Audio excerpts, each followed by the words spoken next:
আসসালামু আলাইকুম। তোমরা যারা এইচএসসি 24 পরীক্ষার্থীরা রয়েছো, তোমাদের জন্য হচ্ছে একটা ব্রেকিং নিউজ। সেটা হচ্ছে বন্যা পরিস্থিতির কারণে কিন্তু সিলেট বিভাগের এইচএসসি ও সমমানের পরীক্ষা আগামী 8ই জুলাই পর্যন্ত স্থগিত করা হয়েছে। অর্থাৎ 9 তারিখ থেকে কিন্তু তোমাদের পরীক্ষাটা যথারীতিতে শুরু হবে। কিন্তু কথা হচ্ছে যে আমাদের আসলে রুটিনটা কিভাবে হবে।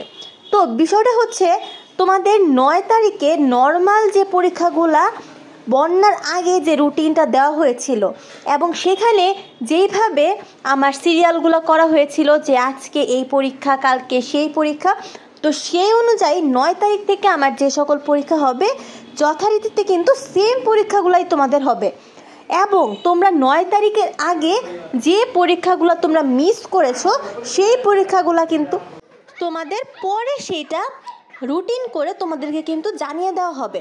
অর্থাৎ এটাই হচ্ছে কথা যে তোমাদের 9 তারিখ থেকে যথারীতিতে আগের রুটিন অনুযায়ী কিন্তু আমাদের পরীক্ষাটা হবে। তো দেখো, 9 তারিখে আমাদের তথ্য যোগাযোগ প্রযুক্তি পরীক্ষা হওয়ার কথা ছিল, অর্থাৎ সেখান থেকে আমাদের পরীক্ষাটা শুরু হবে। এবং বাকি বোর্ডেও যদি এরকম বন্যা পরিস্থিতি আরও বাড়ে, সেই ক্ষেত্রে কিন্তু সিদ্ধান্ত পরিবর্তনও হতে পারে। তো এই হচ্ছে আজকের আপডেট। তো মোটামুটি এই পর্যন্তই। আসসালামু আলাইকুম।